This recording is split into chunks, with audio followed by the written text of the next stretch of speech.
दोस्तों GS solution 96 में आप लोगों का स्वागत है। आज हम प्रभात पब्लिकेशन के बीपीएससी के प्रैक्टिस सेट को देखेंगे जो डॉक्टर रंजीत कुमार सिंह आईएएस के द्वारा लिखा गया है। इसमें 20 प्रैक्टिस सेट है। हम सभी 20 प्रैक्टिस सेट को इस चैनल पे करेंगे, इसलिए अगर वीडियो अच्छा लगे तो शेयर सब्सक्राइब कीजिएगा और लाइक करिएगा। देखिए प्रैक्टिस सेट नंबर फर्स्ट है। इसके पहला प्रश्न है, देखिए पहला प्रश्न है, निम्नलिखित में से कौन आरक्षित क्षेत्र नीलगिरी बायोस्फीयर रिजर्व का हिस्सा है? तो इसमें ऑप्शन नंबर फर्स्ट है साइलेंट वैली नेशनल पार्क, तो ये भी नीलगिरी बायोस्फीयर रिजर्व का हिस्सा है। पेरियार राष्ट्रीय उद्यान ये नहीं है, और बांदीपुर राष्ट्रीय उद्यान है। उसके बाद वायनाड वन्यजीव अभयारण्य ये भी है। तो इसका आंसर हो जाएगा उपयुक्त में से एक से अधिक, उपयुक्त में से एक से अधिक, आंसर नंबर ई। देखिए भारत का प्रथम बायोस्फीयर रिजर्व जो है, भारत का प्रथम बायोस्फीयर रिजर्व वो नीलगिरी बायोस्फीयर रिजर्व है, जिसकी स्थापना 1986 में की गई थी। ठीक है, 1986 में की गई थी, इसे भी याद रखेंगे। चलिए आगे देखते हैं प्रश्न नंबर 2। निम्न में कौन सी लिपियां अशोक के अभिलेख में प्रयुक्त की गई हैं? लिपियां तो ब्राह्मणी, खरोष्ठी, अरेमाइक और ग्रीक। तो यही लिपि अशोक के अभिलेखों में प्रयुक्त है, और ब्राह्मणी, खरोष्ठी, अरेमाइक और ग्रीक याद रखेंगे। ठीक है, आगे है, निम्नलिखित में कौन सी पहल मुख्य रूप से विज्ञान एवं प्रौद्योगिकी के क्षेत्र में महिलाओं की भागीदारी से जुड़ी है? यानी कि साइंस एंड टेक्नोलॉजी में महिलाओं की भागीदारी से जुड़ी कौन कौन सी भागीदारी है? तो जिज्ञासा, जी हाँ, जिज्ञासा भी साइंस एंड टेक में महिलाओं की भागीदारी से जुड़ी है। विज्ञान ज्योति ये भी जुड़ी है, गति ये भी जुड़ी है, साथी ये भी जुड़ी है। तो इसका आंसर हो जाएगा उपयुक्त में से एक से अधिक, उपयुक्त में से एक से अधिक। आगे है 4 नंबर प्रश्न है, ब्लेड ब्यूरिन प्रकार के उपकरण निम्नलिखित में से किस परंपरा के परिचायक लक्षण है? तो यह जो है वह उच्च पूर्व पाषाण काल के परिचायक लक्षण है। ठीक है, आगे क्वेश्चन नंबर 5 है, निम्नलिखित में से किस सूफी संत का संबंध दक्षिण भारत के सूफी मत के प्रसार से था? तो इसमें देखिए हज़रत अलाउद्दीन साबिर इनका नहीं था, शेख हुसैन गेसुदराज इनका था। ठीक है, शेख हुसैन गेसुदराज ये दक्षिण भारत में सूफी मत के प्रसार के लिए जाने जाते हैं। उसके बाद आगे देखिए, आगे है शेख बुरहान ये भी थे, और बहाउद्दीन जकारिया इनका संबंध नहीं है। तो एक या एक से अधिक इनका आंसर हो जाएगा। देखिए इसमें कौन कौन है? तो इसमें है आपका, एक हो जाएगा शेख हुसैन गेसुदराज, और एक हो जाएगा आपका शेख बुरहान। आगे देखते हैं, आगे है खाद्य उत्पादन परक अर्थव्यवस्था संबंधित है।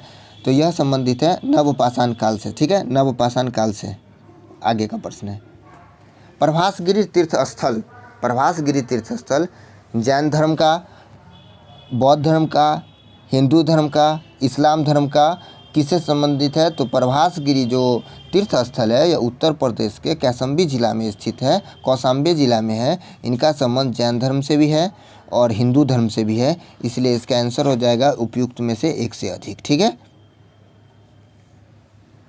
दासबोध नामक पुस्तक किसके द्वारा लिखी गई थी? तो दासबोध नामक पुस्तक रामदास द्वारा लिखी गई थी। ठीक है, इनका जन्म 1608 में हुआ था। ठीक है, आगे है, निम्नलिखित में कौन बिहार सोशलिस्ट पार्टी के संस्थापक थे? तो बिहार सोशलिस्ट पार्टी के संस्थापक कौन कौन थे, इसमें अब हमको देखना है। तो डॉक्टर राजेंद्र प्रसाद, रामकृष्ण बेनीपुरी, स्वामी विद्यानंद, रामानंद मिश्र। तो इसमें से रामकृष्ण बेनीपुरी बिहार सोशलिस्ट पार्टी के संस्थापक में से एक थे। रामानंद मिश्र बिहार सोशलिस्ट पार्टी के संस्थापक में से एक थे। तो इसका आंसर हो जाएगा उपयुक्त में से एक से अधिक। ठीक है, और एक और थे, 3 आदमी मिलकर के इसकी स्थापना की थी। एक और थे गंगा शरण सिन्हा,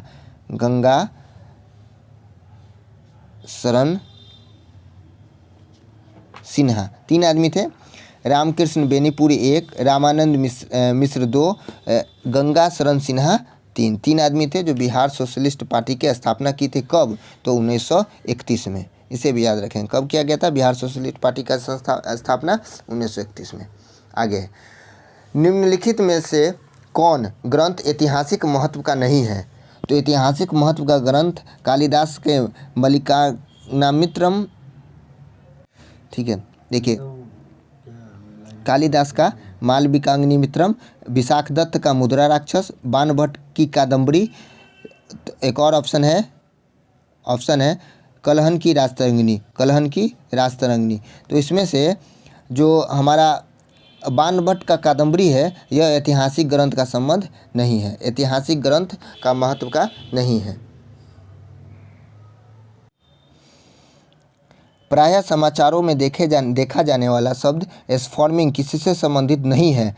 तो इसका आंसर हो जाएगा उपयुक्त में से एक से अधिक, उपयुक्त में से एक से अधिक।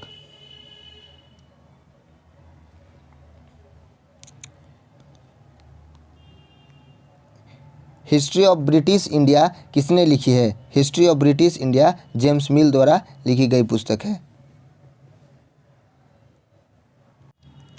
कायस्थ शब्द का उल्लेख सर्वप्रथम किस स्मृति में मिलता है? तो यह है याज्ञवल्क्य स्मृति में कायस्थ शब्द का उल्लेख सर्वप्रथम मिलता है। ठीक है। कपित राजा सम्मेलन का संबंध किस आंदोलन से है? कपित राजा सम्मेलन का संबंध किस आंदोलन से है? तो यह बारदोली आंदोलन से कपित राजा सम्मेलन का संबंध है। केंद्रीय भूजल प्राधिकरण CGWA का गठन किया गया था। तो इसका आंसर हो जाएगा पर्यावरण संरक्षण अधिनियम 1986 के जरिए किया गया था। केंद्रीय भूजल प्राधिकरण CGWA का गठन पर्यावरण संरक्षण अधिनियम 1986 के जरिए किया गया था। आगे है 16 नंबर प्रश्न देखिए। जोनाथन डंकन ने वर्ष 1792 में संस्कृत कॉलेज की स्थापना कहाँ की थी? तो यह वाराणसी में संस्कृत कॉलेज की स्थापना जोनाथन डंकन द्वारा वाराणसी में किया गया था। ठीक है, वाराणसी में। आगे देखते हैं, भारत में स्त्रियों को शिक्षा की अनुमति किसने दी थी? इस शिक्षा की अनुमति किसने दी थी? तो किस शिक्षा की अनुमति डलहौजी ने दी थी। आगे देखिए, मिलान करने वाला है, मिलान करने वाला प्रश्न है, मिलान करने वाला है, इसलिए हम थोड़ा छोटा कर देते हैं। मिलान करने वाला देखिए 18 नंबर प्रश्न को पढ़िए, सुमेलित कीजिए। ठीक है, जामा मस्जिद, सिकंदर लोदी, मोठ मस्जिद, इब्राहिम लोदी। देखिए इसको मिलान करना है तो कुब्बत उल इस्लाम मस्जिद को हम जानते हैं कि कुब्बत उल इस्लाम मस्जिद कुतुबुद्दीन ऐबक ने बनवाया था। तो ई का 4, अब हम यहीं से ई का 4 ऑप्शन को मिलाते हैं तो ई का 4 एक सी नंबर में है, इसलिए ये आंसर हो जाएगा सी नंबर। अब आगे हम देखते हैं, तो जामा मस्जिद जो है वह जामा मस्जिद हुसैन शाह सरकी, जामा मस्जिद हुसैन शाह सरकी द्वारा बनाया गया था। मोठ मस्जिद सिकंदर लोदी द्वारा बनाया गया था। झंझरी मस्जिद इब्राहिम लोदी द्वारा बनाया गया था। उसके बाद हजार सितून महल जो था वो अलाउद्दीन खिलजी, हजार सितून महल अलाउद्दीन खिलजी। कुब्बत उल इस्लाम मस्जिद तो कुतुबुद्दीन ऐबक द्वारा बनाया गया था। चलिए इसका आंसर हो जाएगा सी, इसका आंसर सी हो जाएगा। आगे देखते हैं, सहायक संधि स्वीकार करने वाला प्रथम राज्य कौन था? तो प्रथम राज्य जो था वो हैदराबाद था। 1798 में सहायक संधि स्वीकार की थी। सहायक संधि लॉर्ड ब्लेजली के शासनकाल में आया था। आगे देखते हैं, निम्नलिखित युग्मों में से कौन सा सुमेलित नहीं है? सुमेलित नहीं है बताना है, तो सुमेलित नहीं है बताना है। खम्मम केरल, तो खम्मम जो है वह तेलंगाना में है न कि केरल में। तो एक तो आंसर ये हो गया, सुमेलित नहीं है तो खम्मन हो जाएगा आंसर। आगे देखते हैं, प्रकाशम जो है वो आंध्र प्रदेश में है, तो ये सही है। तो ये आंसर नहीं होगा क्योंकि सही नहीं है पूछ रहा है, तो ये सही है। कासरगोड कर्नाटक में नहीं, कासरगोड केरल में है। कासरगोड कहाँ है? केरल में है। तो 2 आंसर हो गया, इसलिए इसका आंसर हो जाएगा उपयुक्त में से एक से अधिक। सीहोर मध्य प्रदेश में है, ये भी सही है। आगे देखिए, आगे निम्नलिखित में से कौन सा विकल्प बढ़ते क्रम में सही है? तो बढ़ते क्रम में सही है उसको दिखाना है। तो देखिए बढ़ते क्रम में सही है, बढ़ते क्रम में सही है उसको दिखाना है। तो देखिए यहाँ लखनऊ समझौता, चंपारण सत्याग्रह, असहयोग आंदोलन, सविनय अवज्ञा आंदोलन। तो लखनऊ समझौता हुआ 1916 में। लखनऊ समझौता कब हुआ? 1916 में। चंपारण सत्याग्रह कब हुआ? 1917 में। 1917 में। उसका असहयोग आंदोलन कब हुआ? 1920 में। सविनय अवज्ञा आंदोलन कब हुआ? 1930 में। तो पहले 16, तब 17, तब 20, तब 30, यानी लखनऊ समझौता पहले, चंपारण सत्याग्रह, उसके बाद असहयोग आंदोलन, तब सविनय अवज्ञा आंदोलन। इसलिए इसका आंसर हो जाएगा ए नंबर आंसर। आगे है निम्नलिखित में से किसे ओवेन मेरिडिथ के नाम से जाना जाता है? तो ओवेन मेरिडिथ के नाम से हम लॉर्ड लिटन को जानते हैं, जिसका शासनकाल 1876 से 1880 तक रहा था। ठीक है, आगे देखते हैं। ठगी को समाप्त करने का श्रेय किसे जाता है? तो ठगी को समाप्त करने का श्रेय सिलीमैन को जाता है। आगे देखते हैं। रेगुलेटिंग एक्ट के द्वारा सर्वप्रथम सुप्रीम कोर्ट की स्थापना कहाँ की गई थी? तो कलकत्ता में की गई थी, वर्ष 1774 में। वर्ष 1774 में कलकत्ता में की गई थी। निम्नलिखित घटनानुक्रम कौन सा बढ़ते क्रम में सत्य है? यहाँ देखिए कौन सा बढ़ते क्रम में सत्य है, उसे देखते हैं। तो बक्सर का युद्ध, प्लासी का युद्ध, वांडीवास का युद्ध। तो बक्सर का युद्ध कब हुआ? 1764 में। प्लासी का युद्ध कब हुआ? 1757 में। वांडीवास का कब युद्ध हुआ? वांडीवास का युद्ध 1760 में। इसी हिसाब से मिला लेंगे तो इसका आंसर सी हो जाएगा। पहले प्लासी का युद्ध 1757, उसके बाद वांडीवास का युद्ध 1760, उसके बाद बक्सर का युद्ध 1764। आगे है सत्य शोधक मंडल की स्थापना किसने की थी? तो सत्य शोधक मंडल की स्थापना ज्योतिबा फुले ने की थी। ठीक है, सत्य शोधक मंडल की स्थापना ज्योतिबा फुले ने की थी। और ये अगर बताया जाए कि कब की थी तो 1873 में की थी। ठीक है, आगे सन 1906 में कांग्रेस का अध्यक्ष कौन था? तो दादा भाई नौरोजी जो थे वह सन 1906 में कलकत्ता अधिवेशन में, कांग्रेस के कलकत्ता अधिवेशन में कांग्रेस के अध्यक्ष थे। ठीक है, आगे सूची 1 और सूची 2 को सुमेलित कीजिए और नीचे दिए गए कूट से सही उत्तर का चयन कीजिए। तो आगे आइए देखते हैं। नामदेव, चैतन्य, सूरदास, नानक। तो नामदेव जो थे वो नामदेव महाराष्ट्र से संबंधित थे। ठीक है, चैतन्य पश्चिम बंगाल से, सूरदास उत्तर प्रदेश से, नानक पंजाब से। तो इसका आंसर कौन हो जाएगा? सी। ए का 3, बी का 1, सी का 2, डी का 4। चलिए आगे है। बम्बई में नौसैनिक विद्रोह कब घटित हुई थी? घटित हुई थी फरवरी सन 1946 को का घटना है। बम्बई में नौसैनिक विद्रोह हुआ था फरवरी सन 1946 में। आगे का प्रश्न देखते हैं। अकबर के सैन्य अभियानों को कालक्रम में सजाएं और नीचे दिए गए कूट से सही उत्तर का चयन कीजिए। तो अकबर का मालवा, गुजरात, कश्मीर, हल्दी घाटी, सिंध और आशीरगढ़। तो अब बताना है आपको कि कब कब यह अभियान किए थे।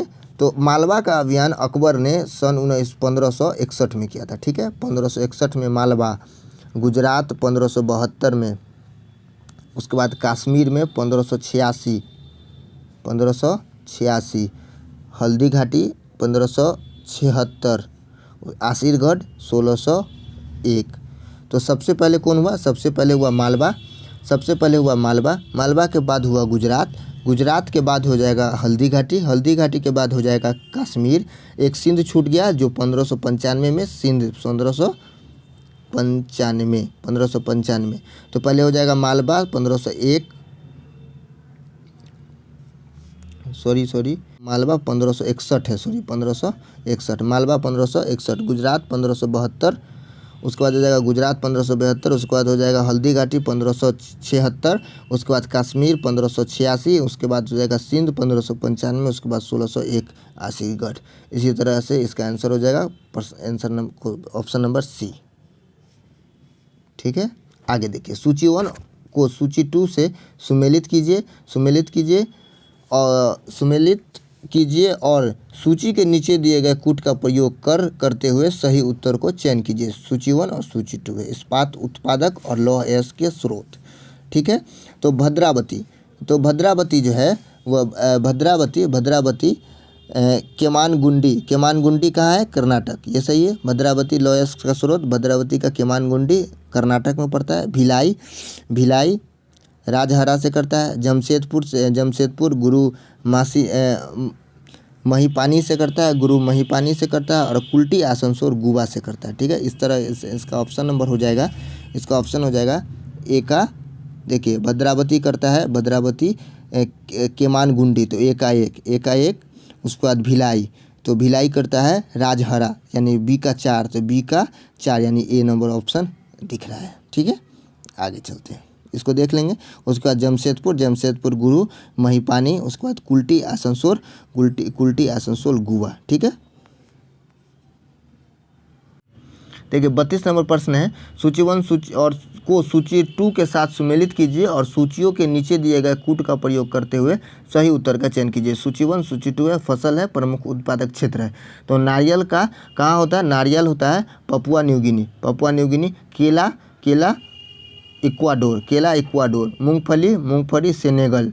चाय केन्या। इस प्रकार इसका आंसर हो जाएगा एक का दो एक ही में दिख ही रहा है, ए नंबर ऑप्शन में।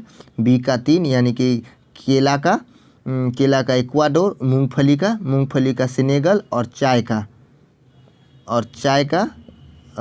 का केन्या। ठीक है, आगे देखते हैं। निम्नलिखित में से कौन भारत की सीमा में स्थित एकमात्र सक्रिय ज्वालामुखी है? तो वैरन द्वीप। ठीक है, आगे भारत में भ्रंश घाटी में बहने वाली नदी है नर्मदा नदी, भ्रंश घाटी में बहती है। ठीक है, आगे है, निम्न में कौन अजैविक घटक नहीं है? निम्न में बताना है। तो यह जो है कार्बोहाइड्रेट अजैविक घटक नहीं है, तो इसका आंसर हो जाएगा कार्बोहाइड्रेट, कार्बन डाइऑक्साइड और सौर ऊर्जा, ये सब अजैविक घटक है, लेकिन शैवाल जो है वह अजैविक घटक नहीं है, इसलिए इसका आंसर हो जाएगा सी शैवाल। ठीक है, आगे देखते हैं। विनेगर के अनुसार महाद्वीपीय प्रवाह के लिए निम्नलिखित में से कौन सा बल उत्तरदायी था? तो वह था ज्वारीय बल उत्तरदायी था। ठीक है, वेगनर के अनुसार महाद्वीपीय प्रवाह के लिए निम्नलिखित में कौन सा बल उत्तरदायी था? तो ज्वारीय बल क्या था? उत्तरदायी था। ठीक है, आगे देखिए, नागा जनजाति की बस्तियां समानतः अवस्थित होती है। नागा जनजाति की जो बस्तियां होती है, नागा जनजाति की समानतः अवस्थित होती है, तो वह कटक शिखरों पर इसका आंसर हो जाएगा कटक शिखरों पर। आगे है, निम्नलिखित में से कौन सा युग्म सुमेलित है बताना है। सुमेलित है, तो यह हो जाएगा सुमेलित है तो मर्तबा की खाड़ी कहाँ है? मर्तमान की खाड़ी म्यांमार में है। मर्तमान की खाड़ी कहाँ है? म्यांमार में है। चलिए आगे है, बुशमैन का निवास क्षेत्र निम्न में से किस मरुभूमि में स्थित है? तो बुशमैन का निवास क्षेत्र निम्न में से किस मरुभूमि में स्थित है? तो वह कालाहारी में स्थित है। आगे 40 नंबर प्रश्न है, भारत का सर्वाधिक आयतन और द्रव्यमान पृथ्वी का सर्वाधिक आयतन और द्रव्यमान पाया जाता है आंतरिक कोड में। कहाँ पाया जाता है? आंतरिक क्रोड में। भूतापीय शक्ति मुख्यतः नवीकरणीय है। भूतापीय शक्ति मुख्यतः नवीकरणीय है, इसका आंसर नंबर बी सही है। आगे है, मिन्स्क 2 शांति प्रक्रिया 2015 निम्नलिखित में से किन देशों के बीच विवाद से संबंधित है? तो रूस और यूक्रेन के बीच मिन्स्क 2 शांति प्रक्रिया 2015 संबंधित है रूस और यूक्रेन के बीच। ठीक है, निम्नलिखित में से किस अधिनियम द्वारा केंद्र शासित प्रदेशों की अवधारणा को भारतीय संविधान में प्रस्तुत किया गया था? तो यह संविधान 7वां संशोधन था, अधिनियम 1956 के द्वारा इसमें जोड़ा गया था। ठीक है, संविधान 7वां संशोधन अधिनियम 1956 के द्वारा जोड़ा गया था। निम्नलिखित में से कौन प्रशांत महासागर में स्थित नहीं है? तो प्रशांत महासागर में कौन स्थित नहीं है? तो सुंडा प्रशांत महासागर में स्थित नहीं है। मैरियाना, टोंगा और अल्यूशियन यह कहाँ है? प्रशांत महासागर में स्थित है। ठीक है, आगे देखते हैं। निम्नांकित में कौन भौमिकीय काल शिलाओं के अभिनव जमावों से विशेषित है? ठीक है, तो इसका आंसर हो जाएगा, इसका है होलीसीन। भौमिकीय काल शिलाओं के अभिनव जमावों से विशेषित है, तो होलीसीन।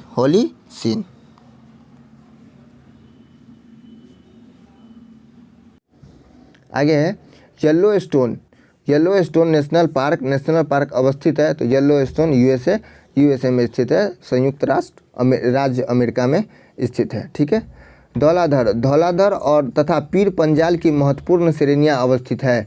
तो यह लघु हिमालय में स्थित है। धौलाधर और पीर पंजाल की महत्वपूर्ण श्रेणियां कहाँ है? लघु हिमालय में अवस्थित है।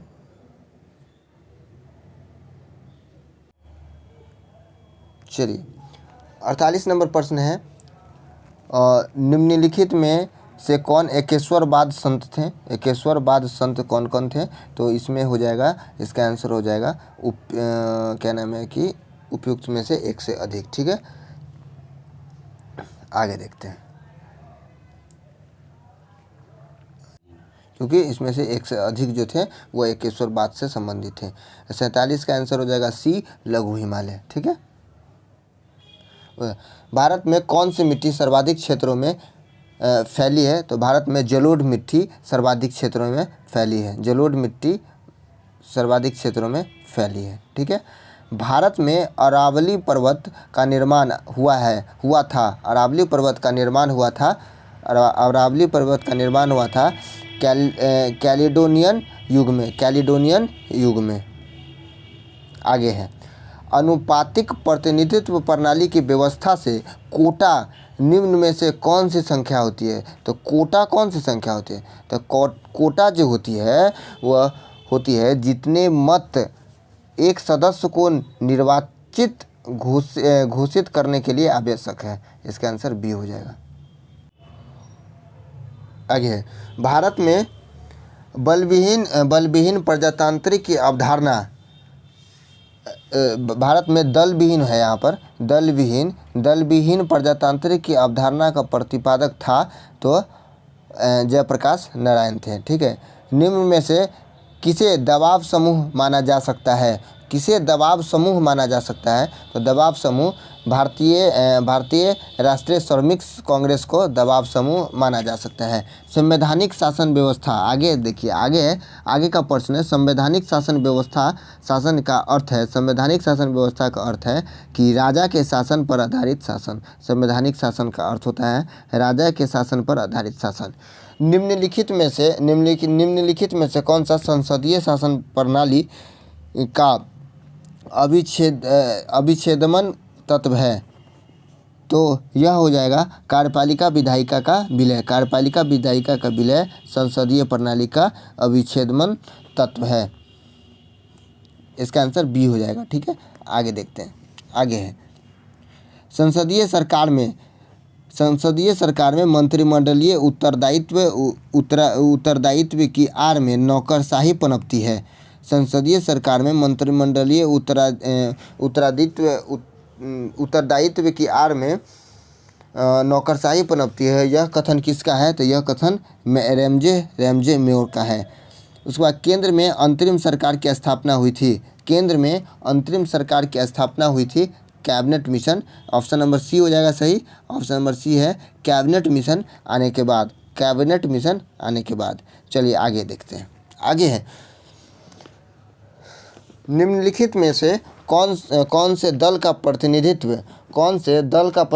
भारत के संविधान निर्माण सभा में नहीं था? ठीक है ना, कौन से दल का प्रतिनिधित्व भारत के संविधान निर्माण सभा में नहीं था? तो हिंदू महासभा।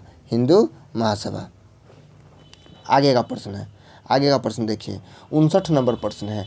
59 नंबर प्रश्न है कि भारत में संसदीय इतिहास में प्रथम बहिर्गमन का नेतृत्व किसने किया था? तो फिरोज शाह मेहता ने किया था। कौन किए थे? फिरोज शाह मेहता ने किए थे। फिरोज शाह मेहता ने।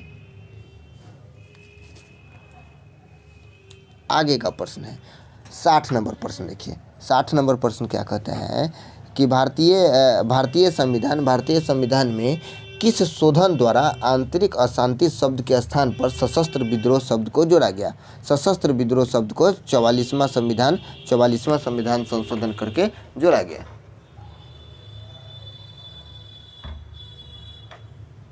आगे 61 नंबर प्रश्न है भारतीय संविधान की 8वीं सूची में कितनी भाषा का उल्लेख है?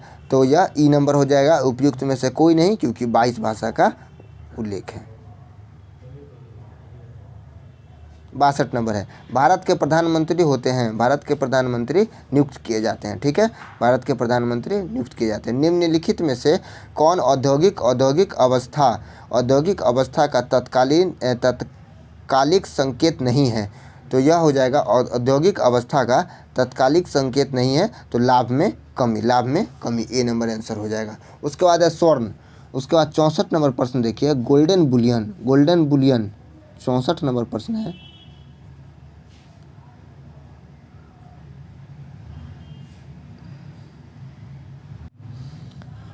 उसके बाद 64 नंबर प्रश्न है स्वर्ण बुलियन मान, गोल्डन बुलियन मान का संबंध किससे है? तो गोल्डन बुलियन मान का संबंध स्वर्ण के आयात और निर्यात पर कोई पाबंदी नहीं स्वर्ण के आयात और निर्यात पर कोई पाबंदी न होना गोल्डन बुलियन मान से संबंधित है। ठीक है, विश्व बैंक का एक अन्य नाम क्या है? विश्व बैंक का एक नाम अंतर्राष्ट्रीय पुनर्निर्माण और विकास बैंक है। अंतर्राष्ट्रीय पुनर्निर्माण और विकास बैंक है। बर्गीज कुरियन किससे संबंधित है? तो बर्गीज कुरियन श्वेत क्रांति से संबंधित है। बर्गीज कुरियन किससे संबंधित है? श्वेत क्रांति से। आगे देखिए आगे का प्रश्न क्या है। आगे का प्रश्न है विदेशी मुद्रा दर का अर्थ वह दर है जिस पर एक देश की मुद्रा का व्यापार किया जाता है। जिस पर एक देश की मुद्रा का व्यापार किया जाता है वह इसका आंसर हो जाएगा ए नंबर आंसर।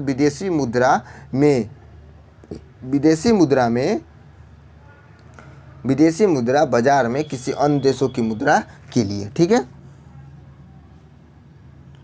सॉरी ए नंबर आंसर हो जाएगा।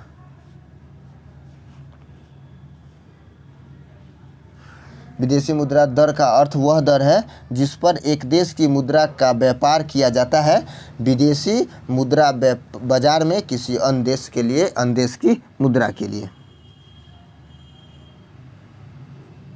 चलिए आगे 68 नंबर प्रश्न देखिए। 68 नंबर में है मुद्रास्फीति के समय के दौरान कर की दरों में निम्नलिखित में से क्या होगी? मुद्रास्फीति के दौरान कर की दरों में वृद्धि हो जाएगी। ठीक है, आगे है निम्न में से कौन सा एक वैकल्पिक धन का उदाहरण है? वैकल्पिक धन का उदाहरण हो जाता है आपका करेंसी नोट, वैकल्पिक धन, करेंसी नोट, सिक्का, चेक, बंधपत्र, बॉन्ड और चेक हो जाएगा एक वैकल्पिक धन का उदाहरण है। ठीक है, लघु उद्योग के लिए उच्चतम वित्त निकाय, लघु उद्योग के लिए सिडबी उच्चतम वित्त निकाय है।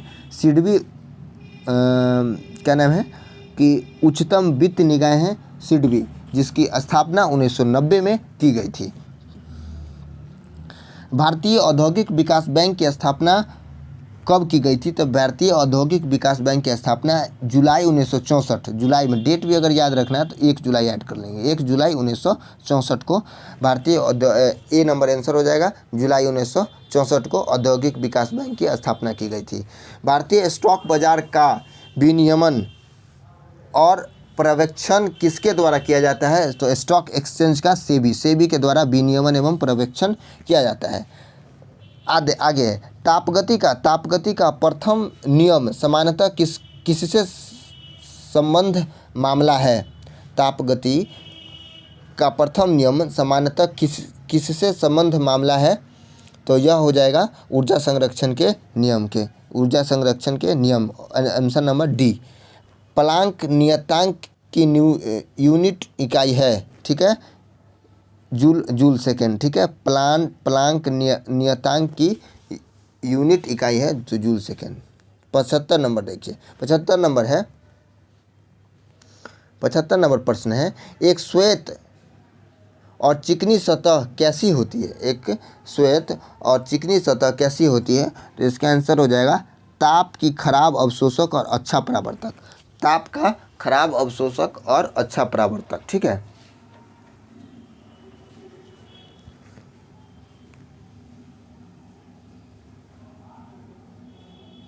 आगे है, अभिक्रिया ऊष्मा निर्भर नहीं करती है। अभिक्रिया ऊष्मा निर्भर नहीं करती है उस पथ पर जिससे अंतिम उत्पादक प्राप्त किया जाता है। अभिक्रिया ऊष्मा निर्भर नहीं करती है उस पथ पर जिससे अंतिम उत्पादक प्राप्त किया जाता है। आगे है प्रश्न नंबर 76। आगे है प्रश्न नंबर 76 में है, दो धातुओं के सोल्डर किसके गुण के कारण संभव है? तो सायंता के कारण संभव, आसंजन, डी नंबर आंसर हो जाएगा, आसंजन के कारण संभव है।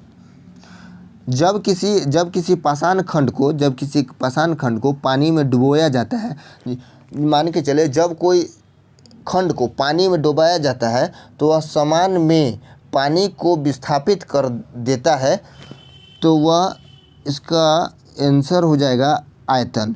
जब कोई खंड को पानी में डुबोते हैं तो समान आयतन में, यहाँ डैश कर लेंगे, समान आयतन में पानी को विस्थापित कर देता है, इसलिए इसका आंसर हो जाएगा डी नंबर, समान आयतन। यहाँ आयतन, समान के बगल में अब आयतन हो जाएगा, समान आयतन में पानी को विस्थापित कर देता है, ठीक है।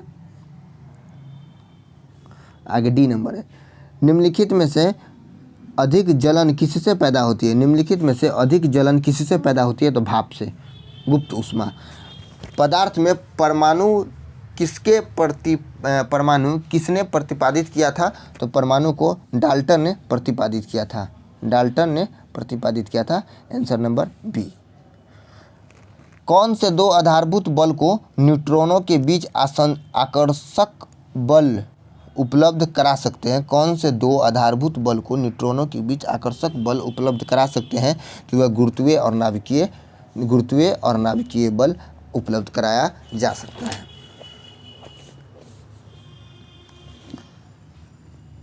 उसके बाद है परमाणु तत्व संख्या 29 किससे संबंधित है? तो परमाणु तत्व संख्या 29 डी ब्लॉक से संबंधित है। निम्नलिखित में से किस देश की सीमा कैस्पियन सागर से नहीं लगती है? तो निम्नलिखित में से किस देश की सीमा कैस्पियन सागर से नहीं लगती है? तो उपयुक्त में से इसका आंसर हो जाएगा, क्योंकि इसका आर्मेनिया से भी लगती है, नहीं लगती है। तो नहीं लगती है तो आर्मेनिया से नहीं लगती है, चीन से नहीं लगती है, इसलिए इसका आंसर उपयुक्त में से एक से अधिक हो जाएगा, ठीक है। आर्मेनिया और चीन से कैस्पियन सागर की सीमा नहीं लगती है। अमोनिया का एक गुण कौन सा है? अमोनिया का एक गुण कौन सा है? तो अमोनिया का एक गुण जो है, इसके जलीय विलयन लाल लिटमस को नीला कर देता है। इसके जलीय विलयन लाल लिटमस को, अमोनिया का एक अन्य गुण है कि वह जलीय विलयन लाल लिटमस को नीला कर देता है। पुरानी किताबों का कागज भूरा किस कारण से पड़ जाता है? भूरा किस कारण से हो जाता है? तो सेलुलोज के ऑक्सीकरण के कारण पुरानी कागज भूरा पड़ जाता है, ठीक है। पीतल में क्या होता है? तो पीतल में क्या होता है? तो पीतल में तांबा और जिंक होता है। पीतल में। आगे, मानव शरीर में प्रचुर मात्रा में कौन सा तत्व पाया जाता है? तो मानव शरीर में प्रचुर मात्रा में ऑक्सीजन पाया जाता है। मानव शरीर में प्रचुर मात्रा में कौन पाया जाता है? तो ऑक्सीजन पाया जाता है। आगे देखते हैं, आगे का प्रश्न है, खट्टे स्वाद के लिए कोशिकाएं जिह्वा के किस भाग में होती है? तो यह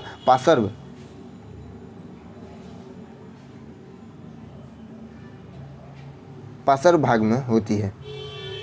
आगे देखिए, आगे है, पशु प्रोटीन को प्रथम श्रेणी का प्रोटीन माना जाता है क्योंकि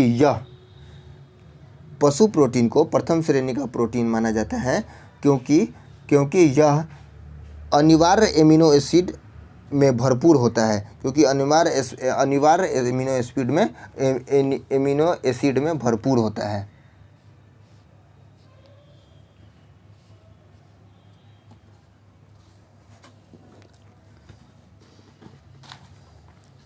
आगे का प्रश्न है, निम्नलिखित में से वह पदार्थ कौन सा है जो 14 वर्ष की आयु तक के बच्चों के विकास वर्धन के लिए अत्यंत आवश्यक है? तो प्रोटीन अत्यंत आवश्यक है। आगे है, लाल चने से कौन सा एंजाइम मिलता है? लाल चने से कौन सा एंजाइम मिलता है? तो लाल चने से डाइस्टेज मिलता है, ठीक है। इंजाइम होते हैं, इंजाइम होते हैं एक प्रोटीन। इंजाइम क्या होते हैं? प्रोटीन। इंजाइम होते हैं प्रोटीन। लार किसके पाचन में मदद करती है? तो लार स्टार्च के पाचन में मदद करती है। लार किसके पाचन में मदद करती है? तो लार स्टार्च के पाचन में मदद करती है। अन्न एक समृद्ध स्रोत है। अन्न एक समृद्ध स्रोत है स्टार्च का। अन्न एक समृद्ध स्रोत है स्टार्च के, ठीक है। दूध को दही में स्कंदित करने वाला एंजाइम कौन होता है? दूध को दही में स्कंदित करने वाला एंजाइम जो होता है वह रेनिन होता है, ठीक है। वह रेनिन होता है। दूध को दही में स्कंदित करने वाला एंजाइम जो होता है वह रेनिन होता है। निम्नलिखित में से किसका संश्लेषण यकृत द्वारा किया जाता है? तो निम्नलिखित में से विटामिन ए का संश्लेषण यकृत द्वारा किया जाता है। विटामिन ए का संश्लेषण यकृत द्वारा किया जाता है।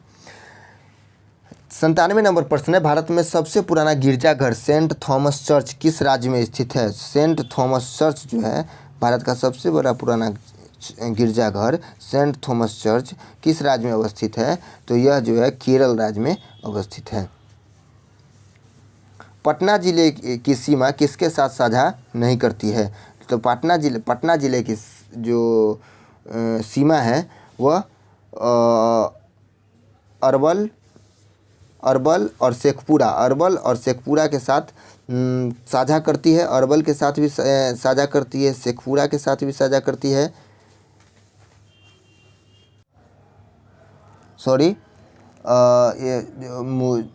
पटना जिले की सीमा जो है जो किसके साथ साझा नहीं करती है? तो मुंगेर के साथ साझा नहीं करती है और शेखपुरा के साथ साझा नहीं करती है। अरवल और सारण के साथ साझा करती है। तो इसलिए इसका आंसर हो जाएगा ई, उपयुक्त में से एक से अधिक, क्योंकि मुंगेर और शेखपुरा के साथ साझा नहीं करती है, अरवल के साथ साझा करती है, सारण के साथ साझा करती है, ठीक है। आगे, निम्नलिखित में से कौन सा सही है? निम्नलिखित में से कौन सा सही है? तो यह हो जाएगा आपका 2 उत्तरोत्तर श्रृंग अथवा 2 उत्तरोत्तर गर्त के मध्य की दूरी को आवृत्ति कहते हैं। ये गलत है। आवृत्ति नहीं कहा जाता है, उसे वेवलेंथ कहा जाता है, ठीक है। तरंगदैर्घ्य कहा जाता है, इसलिए यही गलत है। और उसके बाद देखते हैं आगे, एक्स किरणों के विवर्तन द्वारा क्रिस्टलों की संरचना का अध्ययन किया जाता है। ये बात सही है। एक्स किरणों के विवर्तन द्वारा क्रिस्टलों की संरचना का अध्ययन किया जाता है, यह सही है। आगे देखते हैं सी नंबर, रडार में रेडियो तरंगों की सहायता से स्थिर तथा गतिमान दोनों प्रकार की वस्तुओं का पता लगाया जा सकता है, तो ये भी सही है। उसके बाद अवरक्त तरंगे विद्युत चुंबकीय तरंग का एक प्रकार है, ये भी सही है। इसलिए इसका आंसर हो जाएगा उपयुक्त में से एक से अधिक। उपयुक्त में से एक से अधिक। आगे, बिहार में लौंगी भुइयां जिसे दूसरा माउंटेन मैन भी कहा जाता है, वह किस जिला में है? वह गया जिला में। बिंबिसार ने बृहद्रथ को पराजित कर कौन सा राज्य जीता था? बिंबिसार ने बृहद्रथ को पराजित करके अंग प्रदेश को जीता था। ब्रह्मदत्त को पराजित करके अंग प्रदेश को जीता था।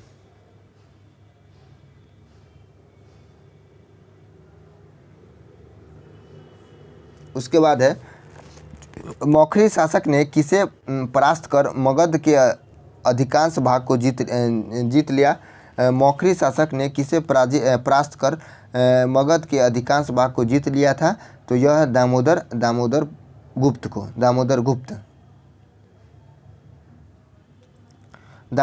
को परास्त करके मगध के अधिकांश भाग को जीत लिया था मौखरी शासक ने, ठीक है। आगे देखते हैं, 103 नंबर प्रश्न है, निम्नलिखित में से कौन सा सुरक्षा बल केंद्रीय सशस्त्र पुलिस बल CAPF का हिस्सा नहीं है? तो CAPF का हिस्सा नहीं है, वो आपको बताना है। CAPF का हिस्सा है। CAPF का हिस्सा है। तो आसाम राइफल CAPF का हिस्सा है और राष्ट्रीय सुरक्षा गार्ड CAPF का हिस्सा है, इसलिए इसका आंसर हो जाएगा उपयुक्त में से एक से अधिक, ठीक है। उपयुक्त में से एक से अधिक, ई नंबर आंसर।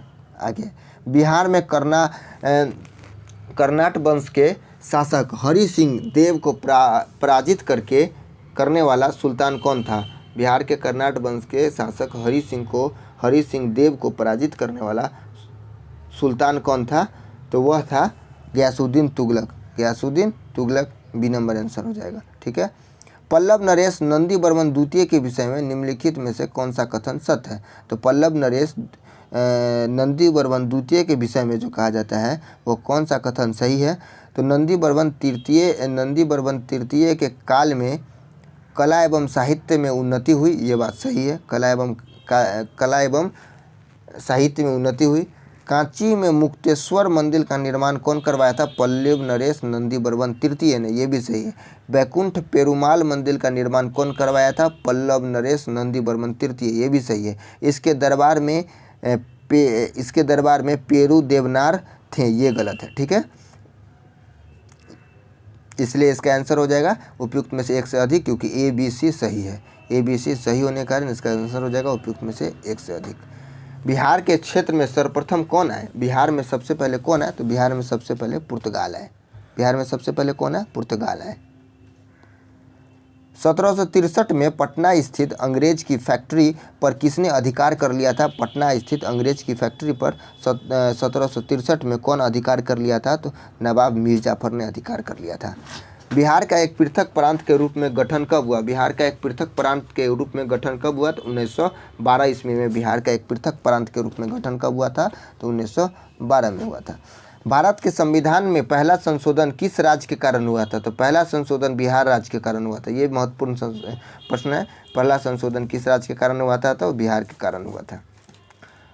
110 नंबर में बिहार राज्य के जेपी आंदोलन या संपूर्ण क्रांति से संबंधित कौन सा कथन असत्य है? कौन सा कथन इसमें बताना है कि कौन सा कथन असत्य है। ठीक है, तो इसका आंसर हो जाएगा इसे कांग्रेस का समर्थन प्राप्त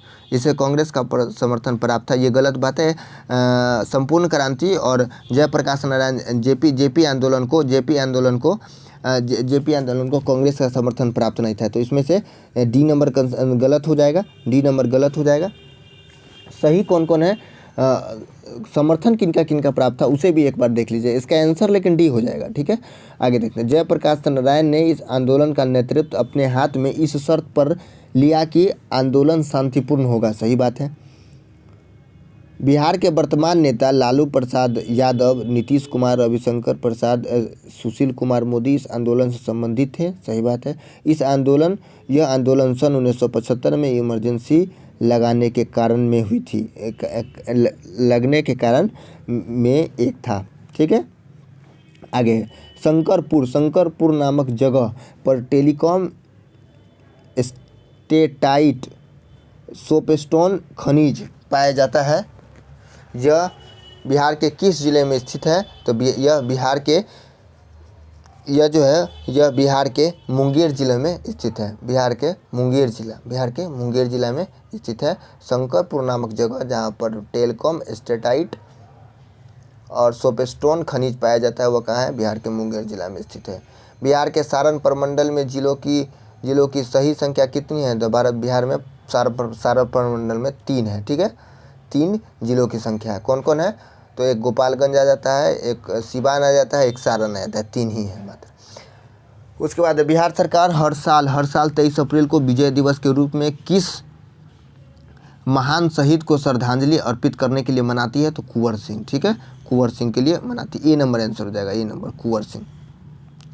गंगा के दक्षिणी मैदान में निम्नलिखित में से कौन सी नदी प्रवाहित नहीं होती है? तो कौन सी नदी प्रवाहित नहीं होती है? यहाँ देखिए, तो इसका आंसर हो जाएगा कौन सी नदी प्रवाहित नहीं होती है? तो बागमती प्रवाहित नहीं होती है। बिहार में कांवर झील पक्षी अभयारण्य कहाँ स्थित है? तो बेगूसराय में स्थित है कांवर झील पक्षी अभयारण्य, बेगूसराय में। नहरों द्वारा सबसे अधिक सिंचाई बिहार प्रदेश के किस क्षेत्र में होता है? तो बिहार प्रदेश के रोहतास में होता है।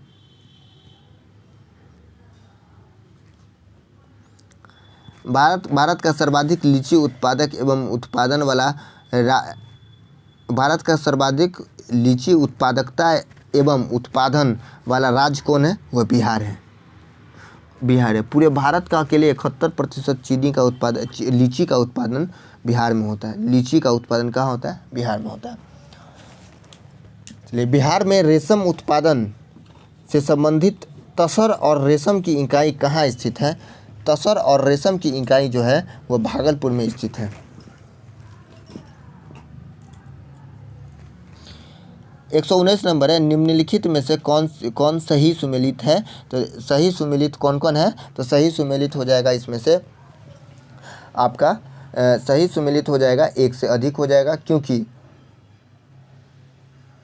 एज़टेक सभ्यता जो थी, एज़टेक सभ्यता मैक्सिको में थी, ये भी सही है।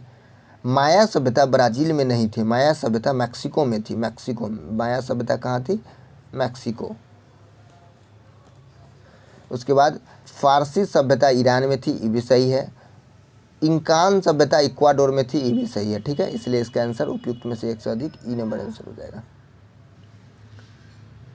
जनसंख्या 2011 जनगणना 2011 के अनुसार बिहार के सबसे कम जनसंख्या घनत्व वाले जिले का सही क्रम बढ़ते क्रम में बताइए। तो यह हो जाएगा, पहले हो जाएगा कैमूर, जमुई, बांका, पश्चिम चंपारण। बिहार के सबसे कम जनसंख्या घनत्व वाले जिले बढ़ते क्रम है कैमूर, जमुई, बांका, पश्चिम चंपारण।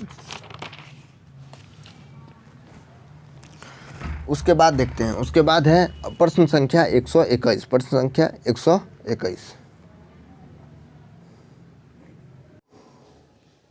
राजगीर के आगे है, राजगीर के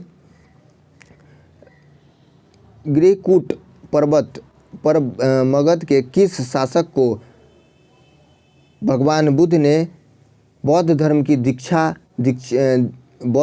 दीक्षित किया था? तो बौद्ध धर्म में बिंबिसार को दीक्षित किया था। राजगीर के दीर्घकूट पर्वत पर मगध के किस शासक को भगवान बुद्ध ने बौद्ध धर्म में दीक्षित किया था? तो बिंबिसार। ठीक है। पावापुरी में स्थित कमल रूपी तालाब के बीच निर्मित जल मंदिर का संबंध किससे है? जल मंदिर का संबंध जैन धर्म से है। जल मंदिर का संबंध किससे है? जैन धर्म से। सी नंबर आंसर है, जैन धर्म से। देखिए, अब आगे है मैथ के प्रश्न है। तो मैथ के प्रश्न इसके PDF हम उपलब्ध करवा देंगे GS सॉल्यूशन 96 के टेलीग्राम चैनल पे। वहाँ से आप डाउनलोड करके इसके मैथ्स के प्रश्न को आप सॉल्व कर सकते हैं। इसलिए इसके मैथ्स है। आगे देखते हैं GS के जो प्रश्न हैं।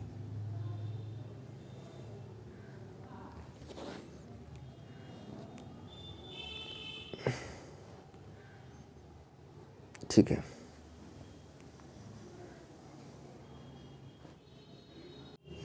आगे 133 नंबर है, किस नदी को विश्व का सबसे कमजोर वाटर टावर में से एक के रूप में चयनित किया गया है? तो वह सिंधु नदी को वाटर टावर में से विश्व के सबसे कमजोर वाटर टावर में से एक के रूप में चयनित किया गया है, सिंधु नदी को।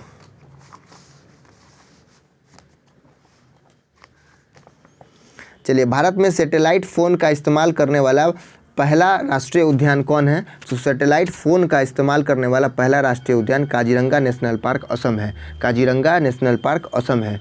उसके बाद है, भारत में किसके साथ कनेक्टिविटी पार्टनरशिप शुरू की है? किसके साथ कनेक्टिविटी पार्टनरशिप शुरू की है जिसका उद्देश्य परिवहन, ऊर्जा, डिजिटल और लोगों के बीच संपर्क पर सहयोग को बढ़ावा देना है? तो वह जो है यूरोपीय संघ के साथ भारत ने किया है। ठीक है, कनेक्टिविटी पार्टनरशिप शुरू की है। राष्ट्रपति ने किस विधानसभा के शताब्दी समारोह के अवसर पर संबोधित किया? तो बिहार विधानसभा।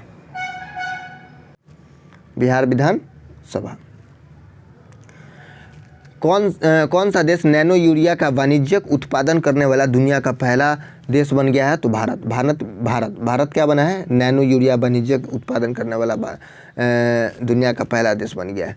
उसके बाद नेशनल मोनेटाइजेशन पाइपलाइन NMP योजना लॉन्च किया था। NMP योजना लॉन्च किया था निर्मला सीतारमण।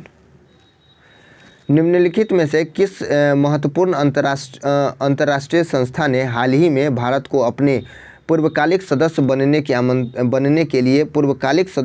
के लिए आमंत्रित किया है? तो यह हो जाएगा आमंत्रित कौन किया है? आमंत्रित अंतर्राष्ट्रीय ऊर्जा एजेंसी। अंतर्राष्ट्रीय ऊर्जा एजेंसी ने भारत को अपना पूर्वकालिक सदस्य बनने के लिए आमंत्रित किया है। उसके बाद देखिए किस संस्था द्वारा वैश्विक जलवायु जोखिम सूचकांक ग्लोबल क्लाइमेट रिस्क इंडेक्स जारी किया जाता है? तो यह जो किया जाता है वह जर्मन वाच के द्वारा ग्लोबल क्लाइमेट रिस्क इंडेक्स जारी किया जाता है जर्मन वाच द्वारा। 141 है बृहस्पति ट्रोजन क्षुद्र ग्रहों का पता लगाने के लिए नासा द्वारा किस मिशन को लॉन्च करने की घोषणा की गई है? तो यह जो है मिशन लूसी को लॉन्च करने की घोषणा की गई है। आगे है डिडॉक्सिंग पायलट प्रोजेक्ट किस नदी से संबंधित है? तो लूखा नदी से संबंधित है। लूखा नदी से संबंधित है। यह मेघालय में लूखा नदी मेघालय राज्य से संबंधित है। चलिए आगे है किस संस्थान द्वारा इकोलॉजिकल थ्रेट रिपोर्ट ETR जारी की जाती है? ETR जारी किया जाता है वह institutes of economic and peace IEP के द्वारा जारी किया जाता है। ठीक है। आगे 144 नंबर है हाल ही में अब्दुल कादिर खान का निधन हो गया। उनका संबंध किस देश से है?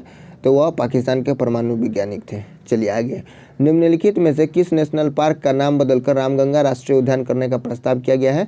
तो वह जो था वह किया गया है जिम कॉर्बेट नेशनल पार्क का नाम बदलकर रामगंगा नेशनल पार्क रामगंगा राष्ट्रीय उद्यान करने का नाम प्रस्ताव रखा गया है। J0 क्रेटर कहाँ स्थित है? J0 क्रेटर कहाँ स्थित है? तो J0 क्रेटर मंगल ग्रह पर स्थित है। बी नंबर इसका आंसर हो जाएगा। गुरु घासीदास राष्ट्रीय उद्यान कहाँ है? गुरु घासीदास राष्ट्रीय उद्यान छत्तीसगढ़ में है। भारत किस देश के साथ मिलकर संयुक्त सैन्य प्रशिक्षण अभ्यास अजय वॉरियर को आयोजित करता है? तो यह यूनाइटेड किंगडम के साथ आयोजित करता है अजय वॉरियर। ठीक है। वर्ष 2021 में संसद की किस समिति ने अपनी स्थापना का 100 वर्ष पूरे किए हैं? तो 100 वर्ष लोकलेखा समिति ने अपने स्थापना के 100 वर्ष लोकलेखा समिति ने पूरी की है। अंतिम प्रश्न है इस set practice set number first का अंतिम प्रश्न है निम्नलिखित में से किस संस्था द्वारा एशियाई शक्ति सूचकांक जारी किया जाता है? तो एशियाई शक्ति सूचकांक लोबी इंस्टीट्यूट्स द्वारा जारी किया जाता है। इस प्रकार डॉक्टर रंजीत कुमार सिंह IAS के सेट प्रैक्टिस 1 का मैंने सारा क्वेश्चन 150 प्रश्न करवाया है, जिसमें मैथ के प्रश्न जो है वो आप लोग खुद से कर लेंगे और ये हम इसका PDF हम टेलीग्राम चैनल पे डाल देंगे। और अगला सेट हम इस तरह निरंतर इस 20 सेटों के क्रम को जारी रखेंगे। इसी तरह अगर अच्छा लगे तो शेयर सब्सक्राइब कीजिए, लाइक कीजिए। धन्यवाद।